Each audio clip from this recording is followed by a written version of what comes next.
So I wanted to come on here and share both of my birth stories. So I have a son and daughter. My son was born September 2020 and my daughter was born last April 2023. So they were two completely different pregnancies. And I have definitely realized that pregnancy doesn't just differ from person to person. It definitely differs from pregnancy to pregnancy because of how different they both were. So I wanted to come on here and tell my story.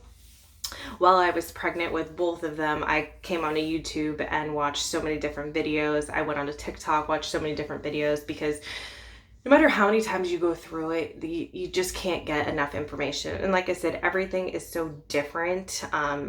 Coming on and just learning new information is always helpful because you never know what's going to happen to you. So starting with my son, I was pregnant during COVID, so that was a pretty rough time to be pregnant during because everything was so unknown. I mean, pregnancy is unknown as it is, and I had COVID and lockdowns and just like all the unknown of the actual COVID and the sickness was really extreme, and not having anything to go off of being pregnant. Was it worse for pregnant people? Like, it was just such a scary time. On top of that, during my pregnancy, there were a lot of times where hospitals weren't even allowing a support person to be in there with the mom. So there were a lot of moms giving birth without any support person. So the thought of my husband not being able to be with me was really hard for us. He also wasn't allowed at a lot of the doctor's appointments, which was hard as well. So it was a different time going through pregnancy during COVID, but luckily we had him September 6th and my husband was able to be with me. So that wasn't something that we had to worry about. So overall, my pregnancy with him was pretty smooth. There was no like serious complications or anything like that. I did fail my 1 hour glucose test, so I had to go back for the 3 hour, and luckily I did pass that, so I didn't have to deal with any gestational diabetes or anything like that, which I was very happy about. With that being said, I never got sick. Like, I was first trimester, I was nauseous a lot, but other than that, I never actually threw up my entire pregnancy, and I was so happy about that because I hate throwing up. So I was grateful because I know a lot of people have to deal with that, and I was just so grateful that I didn't have to. So the whole pregnancy was really pretty much a breeze. It wasn't bad, nothing to complain about. I did, toward the end, test positive for group B strep, so they just had to give me extra antibiotics during labor, so there wasn't anything too extreme with that either. So let's see. I want to say it was about a week before I was due.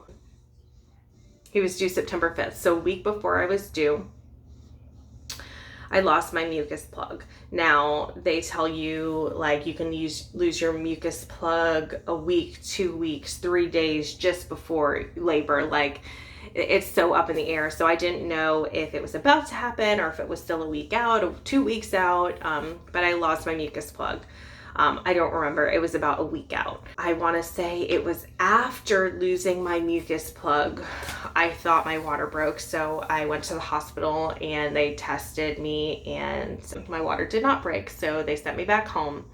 I was working night shift at the time and it was shift work. So I think toward the end of the week, it was after I went to the hospital for that scare or whatever. When they sent me home, I didn't go back to work. So just stayed home, and he was due September 5th. So that night is when everything started happening. I remember I fell asleep on the couch. I started sleeping on the couch that week, I think. Throughout both of my pregnancies, I just was not able to sleep good at night.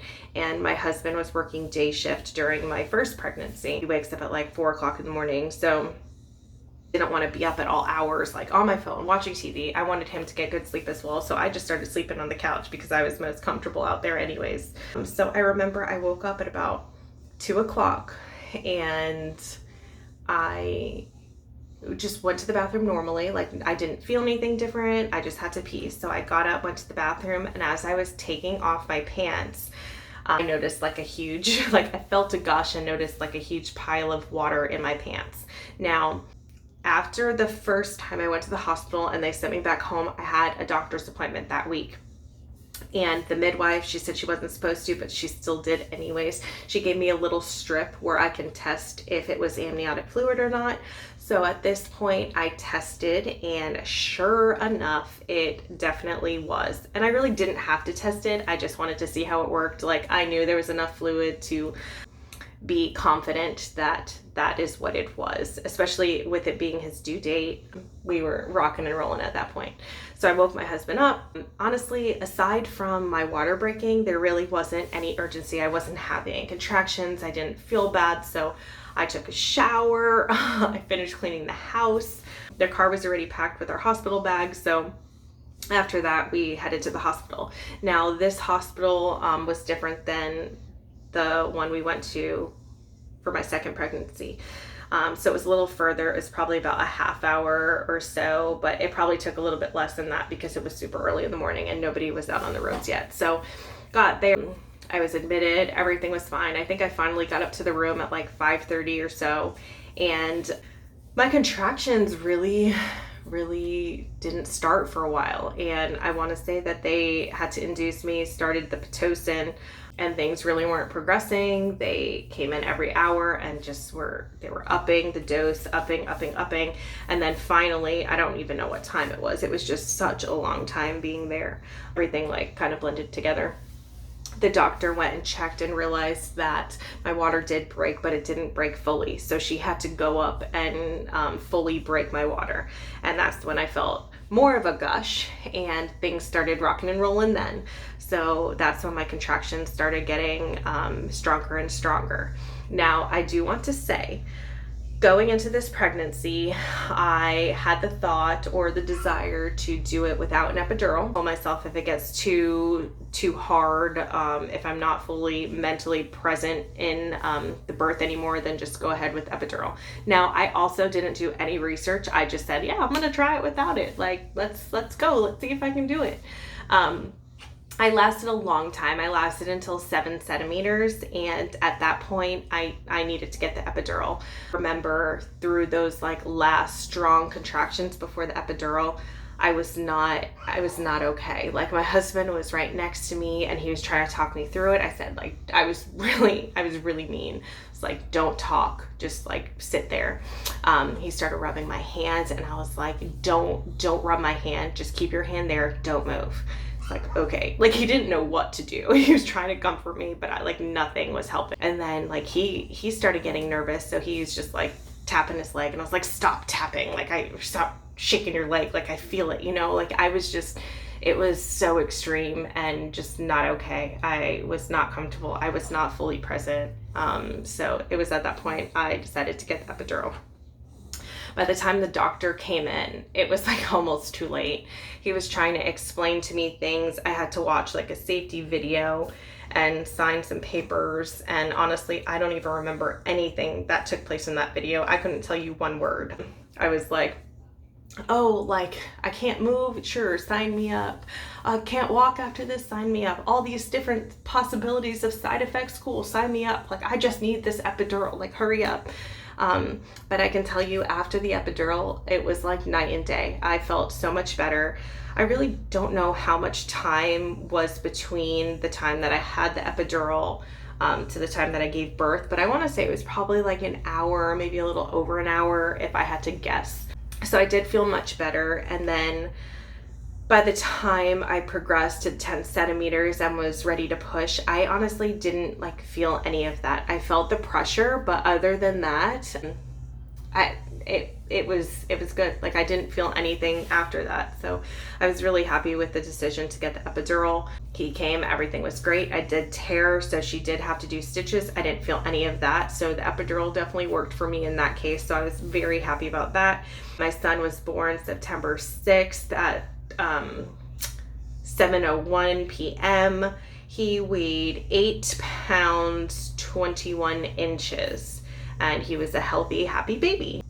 Usually when you test positive for the group B, which they did give me some like IV with antibiotics in it, when you test positive, they usually like to keep you for 48 hours, but luckily we were able to leave after 24. So his whole pregnancy and the labor with him was like smooth sailing.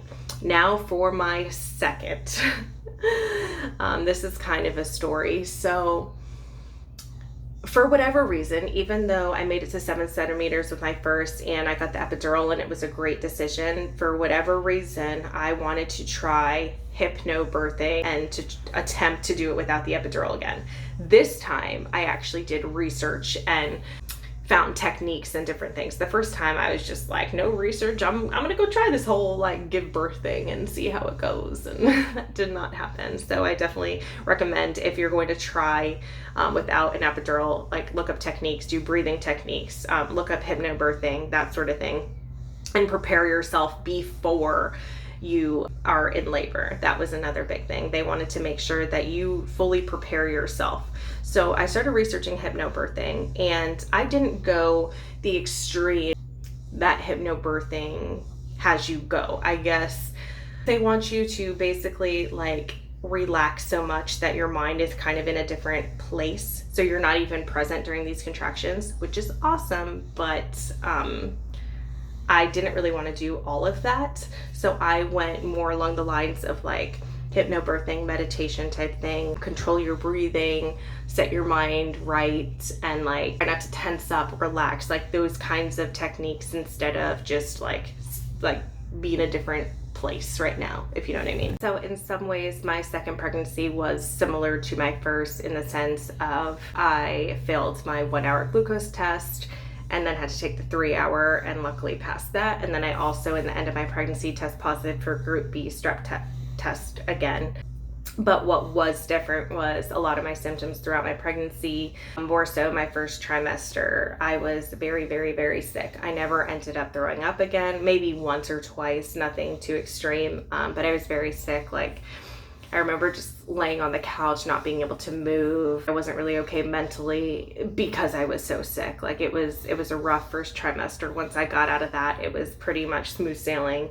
I felt a lot bigger. I lost my energy towards the end of my pregnancy, but other than that, I can't complain. There were no complications or anything like that, nothing too extreme. That was pretty good.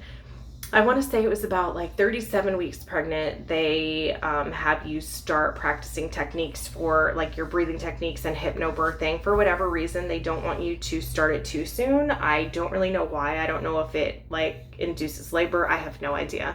But they do want you to practice it before you're in the hospital bed, because they want you to know how to prepare, how to control your breathing, how to do all of that before the time it's here, because then you're setting yourself up for failure. So I definitely was practicing for a while, starting at 37 weeks. I was also watching so many different YouTube videos, like from 34 weeks on. I was like, okay, I'm watching 34-week YouTube videos, TikTok videos, then 35 weeks, like all the symptoms, everything that I'm supposed to be looking for, because she was due April 14th, but for a while my husband and I both had the thought or that feeling that she was going to come early.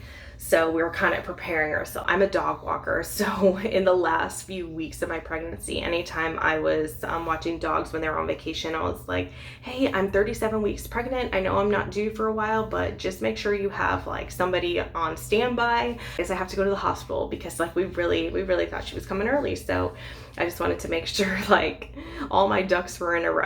Also, for this pregnancy, it was a little different toward the end because I now have a 2-year-old. So my in-laws who were going to watch him, we don't have any family like super close by. My in-laws are a little under 2 hours away. And I know they say with your second pregnancy, it usually comes quicker than your first, but at the same time, it could not. You can have contractions and they'll linger for a while. Your mucus plug can, you can lose your mucus plug, but it'll still take a week.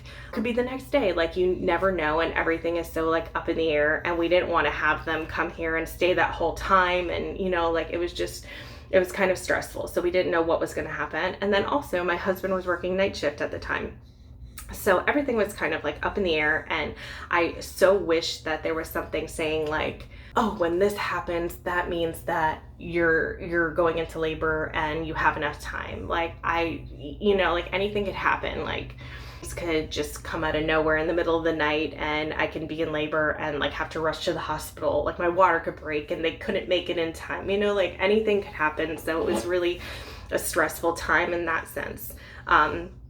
At the same time, I was also reading so many different books. There's one specific book that I kept reading toward the end, and it really talked you through every single different like path along the way. So anything that was happening, I was like on Google, like, if this happens, does that mean you're in early labor? Like I was just so stressed. I had so much anxiety. Anytime I went to the doctor, I'm like, can you check my cervix? And I was still like 1 centimeter. And I've also read there's people who stayed at like 6 centimeters for days. Like, so there was nothing that really could indicate that she was coming. I think the only one was like my water breaking, then you go to the hospital. Like I said, not even contractions. If you start having contractions, you don't run to the hospital. They told me you don't go to the hospital with contractions until they're 3 to 5 minutes apart and you can't talk or breathe during them. Other than that, you stay home. So I really had no indication until my water breaks. So it was a stressful time on top of like being pregnant and dealing with all that stuff. So all I could do was just practice my breathing techniques and the other techniques that the hospital said that they had that I can use. Like they had yoga balls, they had the peanut ball, they had essential oils. They had so many different things that I was really excited to be able to use. They had the bathtub that I can get in. So all of these things were in the back of my mind. Now, fast forward to, let's see, this is Monday night, April 3rd. My son went to bed around 10 o'clock and it was like perfect timing because I started getting contractions around 10 o'clock. Now, mind you, the weeks before I had a lot of Braxton Hicks contractions, but I can tell the difference since I had a baby from Braxton Hicks to real contractions. These sure were real contractions. Now, I forgot, right before my contractions started, I had extreme pressure down low. And my book told me that the extreme pressure down below could be them engaging. So that was another thing. She never dropped. She was not dropping. Every time I looked in the mirror, people were like, oh, you're still so high. Like she hasn't dropped yet. And like I said, every time I looked in the mirror, she's still super high. I look and I'm like, did she drop yet? Nope, she never dropped. But with your second, it says that sometimes they don't even drop until you're in labor. Okay, so mind you, now I felt the engagement, or what I thought was the engagement, and so she was dropping and I could possibly be in labor. Shortly after that was when the contractions started, so I knew this was the real deal. However, still, from my videos and my books and all the research that I've done, it's telling me that your contractions could still last a few days. Don't run to the hospital. So I at least started timing them. They were 10 minutes apart and lasted about a minute or so. And they were very consistent. They lasted all night long. My husband was at work that night. The job he has, they're able to sleep overnight if they have the night shift. So I didn't want to text him and wake him up because if we had to go to the hospital the next day, I wanted him to be well rested. At least one of us could be. So I didn't text him to make him nervous or have him run home. I knew that if they started progressing, I would call him. He doesn't work that far and he can run home. So I didn't even text him all night. He came home at 4:45 in the morning and I was up on the couch playing my son's like video game, just trying to keep my mind off of everything. And he's like, what are you doing? And I'm like, I was having contractions. So they really were not, they were bad to the point where like I got up and walked them off, but they weren't bad to the point where I was like, oh no, we need to go. Like, and they were super consistent with the 10-minute mark. And I'm like, they're not close enough together to be able to go. So at this point, I still figured it could be a few days. So my in-laws, my husband's birthday was Wednesday. And my in-laws were coming Tuesday afternoon to celebrate my husband's birthday. So around 7:30, I ended up texting them in the morning. So now this is Tuesday the 4th. I text them in the morning just saying like, hey, heads up, I was having contractions all night, but still no rush. They are 10 minutes apart, but I just wanted to give you guys a heads up to be prepared if I need you sooner. So they made the wonderful decision to start heading over at that time. So she took off of work, or she told them she was going to work later, and they started heading over here. Like I said, they're like a little under 2 hours away. So they started the hike over here at that point. So my husband stayed up with me for a little bit, and then I sent him to bed, and I said, like, try to get as much rest as you can just in case we have to go. Still at this point, I'm like, it could be another day, it could be another 2 days, I don't know, but just try to go back to sleep. So around 8 o'clock or so, my son woke up, and shortly after that, my husband woke up as well. So this point, still same 10-minute contractions. Now, my husband didn't realize that these were like real contractions versus the Braxton Hicks. So he was still like smooth sailing, like whatever. I was supposed to go to the grocery store that morning, and he said he would go for me instead. So him and my son went to the grocery store. Now this is around 9:30. At this point, I went to the bathroom and I lost my mucus plug, and I was like, okay, this is like an obvious sign, like I lost my mucus plug. But with my first pregnancy, I didn't go into labor for another week. So still wasn't like, oh, it's happening, but I did lose my mucus plug. So I was like, okay, we are progressing with these contractions. So we'll see where it leads us. Well, not long after that, things got extreme, and I mean like extreme. They started getting stronger and stronger, like rapidly. So at this point, I started using my breathing techniques, and like my husband and my kid were at the grocery store. They didn't know how far I started or how much I started progressing using my breathing techniques. I'm telling myself like, your body was made for this. Back in the day, they didn't have epidurals. Like, your body can handle this. You can get through this. You just have to set your mind. And that really did help. But after a while, I was like, I don't know how anybody can do this hypnobirthing and be in like set your mind to go into another like peaceful place where you're at the beach during these contractions. Like, there is no way.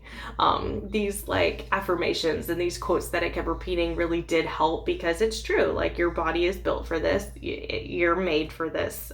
You just have to know that you can get yourself through this. So those really helped. But to be completely honest, what helped the most was me breathing and saying the ABCs in my head. 100%. That is what got me through it. I think just the ABCs were helping me get my mind off of it. They're long enough to get me through the contraction. If I got to Z and I was still in a contraction, I'd start back over at A. It was just something to like get me through that time. Also, at this time, I started feeling like extreme pressure down there. Not necessarily that I had to push, but I was feeling such pressure to the point where I was wearing a dress. I took my underwear off and I was just hovering over the toilet during my contractions. Again, I didn't feel like the baby was going to come out, but I felt like I just couldn't like hold anything together, or hold or tense or anything. So I was just, during my contractions, I was just like letting whatever wanted to come out. Nothing ended up coming out, but that's just how I felt. So I would hover over the toilet. Now, during this time, my husband and my kid got home, and like I said, they had no idea that I was at this point. My husband still thought I was having Braxton Hicks like I did for the past 4 weeks, so he really didn't think that I was like in pain at all. So he got home, he's trying to talk to me. I'm like, I was mean. I'm like, hold on, I cannot talk right now. And he's like, what is wrong? And I'm like, my contractions are really this bad right now. And I mean, I wasn't expecting them to progress that quickly either. So it was surprising to me as well. And I finally told him, I was like, when your parents get here, like, we're going to the hospital. And he's like, what do you mean? Like, you're still talking. Like, you don't need to go to the hospital. And I was like, they mean during contractions. And during my contractions right now, I cannot talk. I cannot breathe. And they are close together. So we are going. Like, he just didn't understand. So he's like, okay, like when they get here, we can go. So they finally get here, and within about 20 minutes, because I was still like, I'm like, I don't even know if I can make it in a car right now. Like, I'm in so much pain. And during this time, I kept thinking about the book that I read, like my pregnancy book, and it was talking about the different transitions that you go through. And they said, like, the last transition or the ending transition before you're fully dilated, I think it's like, I don't know if it's from 7 to 8, 8 to 9, 9 to 10, or somewhere around there. You're going to go through like the last transition phase, and you're going to feel like defeated. You're going to want to give up. You're going to want to say that you can't do it anymore. And I was already feeling those things at the house. So I made the decision. I didn't tell anyone, but I made my own decision that once I get to the hospital, I'm getting the epidural. I said, if I'm not even in that transition phase, that last phase, and I'm already feeling this way, like, I honestly cannot do it any longer. And that's fine, because that's what I told myself. I want to make it as far as I could. But I told myself, as soon as I get to the hospital, I'm getting the epidural. So within 20 minutes of my in-laws being here, we headed to the hospital. Like I said, luckily, this hospital was only 10 minutes away, so I thought the drive there was going to be like the worst part, but it actually helped me through these contractions because it helped me get my mind off of it. When we stopped at red lights, it was not good, but when we were driving, it really wasn't bad. So we finally got to the hospital. I remember getting to the front desk downstairs, and I just like got in and I was like, I'm in labor. And the guy luckily like put some pep in his step. He was supposed to take a picture and make an ID for me and my husband, but he's like, I'm just gonna put him under yours and print your picture out for him. So he was very helpful. I remember going up the elevator was miserable. We walked right into labor and delivery because since we were delivering during the day, we didn't have to go through the ER, so that was perfect. Went up to the front desk, still having my contractions, so my head was just down on the desk. She's making me sign papers. She's like, how many weeks are you? I said 38. And she's like, are you sure you're in labor? And I was like, 100%. So they got me to sign all the papers. They put me in triage, and oh, here's my little girl. They put me in triage, and I remember being like just hunched over the bed, and they're like, do you want to lay down? And I'm like, I cannot lay down right now. So while she was trying to like get my name and my information and my history, I just kept having contraction after contraction. And she's like, those contractions are really close together. And I was like, yeah, I know. She's like, well, in between contractions, let me check your cervix to see how far dilated you are. So I finally got to lay down. It took a few contractions for her to be able to do it. And she started making like really concerning sounds, and she's like, and I was like, what? And she said, do you feel any pressure? And I said, no. And she said, like, at this point, I'm like, I don't know if there's a baby, like not a baby. Like, she was really scaring me. I'm like, what does that even mean? And she's like, you really don't feel pressure? And I said, no, I don't. And she said, you don't have a cervix. And I was like, and she said, yeah, you're fully dilated. So she said, do you mind if I have somebody in to just confirm? And I said, nope, like, bring whoever in, whatever. So another nurse came in, checked, and said, yep, you're 10 centimeters, you're fully dilated.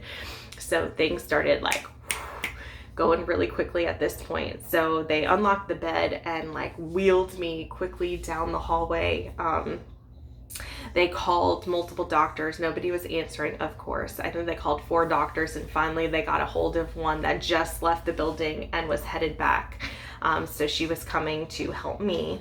And I remember just being in the room, hearing the nurses say, like, she tested positive for group B, but there's nothing we can do about it right now because, like, she was coming. Like, we were rocking and rolling. So they were able to get a half a bag of the antibiotics in me before she came. So, I mean, it was better than nothing.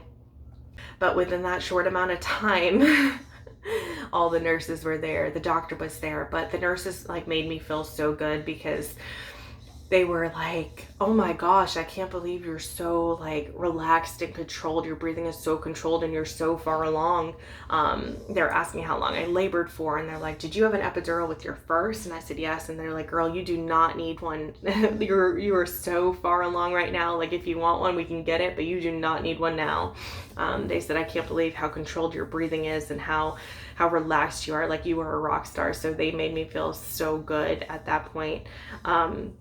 But so I remember just like laying there in the hospital bed, and the doctor's in position, the nurses are in position, and I was just like through the contractions, like nothing was happening. And I was like, is there something I should be doing? And they're like, nope, you're doing great. And I'm like, I feel like I should be doing more. And I think the nurse was kind of like backing off because she knew that like I was already this controlled. I've already had a kid. So I think she thought that I could like handle it and know what I was doing. But I was like, please help me. Like, I know how to push, but I don't remember how to push. So she had to like talk me through it, like pull my legs back and push, and they were counting. And that's when things started progressing in the positive direction. So every contraction I would push more. And honestly, even without the epidural, having her coming out and ripping and everything, I really didn't feel. And that was like one of my biggest fears, because with my first, I had an epidural at 7 centimeters. So I already went through the contractions and everything without an epidural. But the part that I didn't go through was the ending where I tore and the baby coming out. So that was the part I was really scared about. And honestly, that wasn't even bad. But funny thing is, I remember her telling me like, you're still intact. And I didn't know what that meant at the time. I'm like, okay, whatever. Well, while I was pushing, my water broke and shot across the room.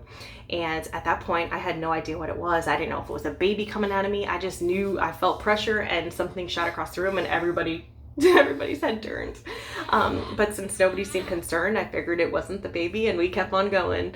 But yeah, I learned later that was my water breaking. So it's funny that my first birth, my water broke and went into the hospital without any contractions. And the second one, it didn't even break until I was fully dilated and pushing her out. So that was interesting.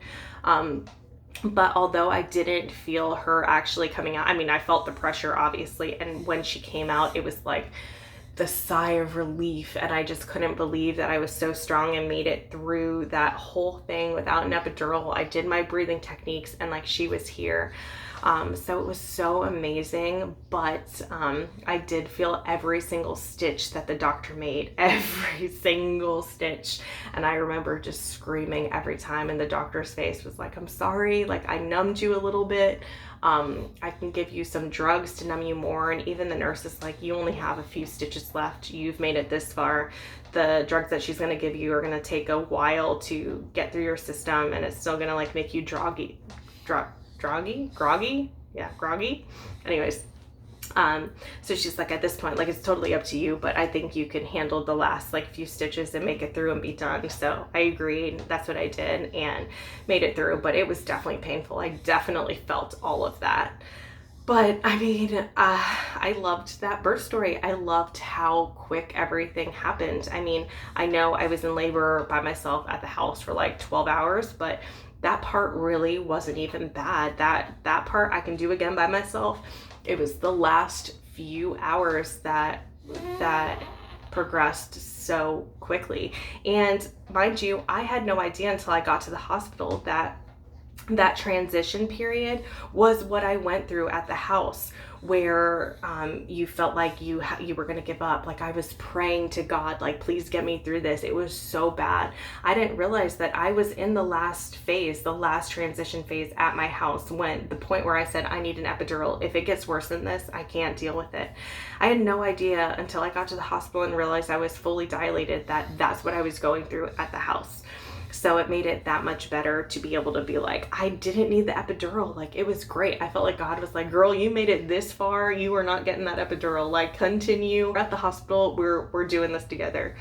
So that was so awesome. I checked into the hospital at 12:01 and I had her at 12:49, which was quite amazing. She came out. She was perfectly healthy, 7 pounds, 6 ounces, 20 inches. beautiful baby girl. It was a great story. I remember like calling my dad after that, and he's like, hey, you on your way to the hospital? I'm like, no, I'm actually here, and so is she. Like, it was just such a crazy story. I was texting my friend while I was at the house, and I was like, hey, just so you know, I was having contractions last night. I'm still having them. We might end up going to the hospital tonight, maybe tomorrow. Maybe she'll hold off to have my husband's birthday on the 5th tomorrow. Within an hour, 2 hours, I texted them. I'm like, actually, this is kind of crazy, but she's here. And they're like, what? Like, it was so crazy. We sent the picture to my in-laws. My mother-in-law is like, she's still in the same dress that we saw her in like an hour ago. Like, everything happened so quickly that I didn't even get to change. Like, I was at the hospital and she was here within no time. So, oh my gosh, it was such a crazy adrenaline rush, but it was amazing. And like, we were at the hospital so long with my first that we were both like, I want to labor as much as possible at the house, as much as we could, and not spend as much time in the hospital. Like, obviously you can't plan anything, but that was our like hopes and desires, and clearly we made that happen. So it was such a crazy story, crazy experience. Totally two different pregnancies, but it's amazing. And now I have two beautiful kids, a boy and a girl, and my son absolutely loves her. He is like obsessed with her, and he's so good with her. So we really are blessed. But I definitely wanted to come on here and tell both of my stories for how different they were. And like I said, all the videos that I watched really, really helped me. So I definitely wanted to come on here and tell my story. So I really hope that it helps you guys. Leave your stories down below. I would love to hear your crazy stories or just your birthing experience, because everybody's is so different and it's still so interesting to me. So thank you for watching.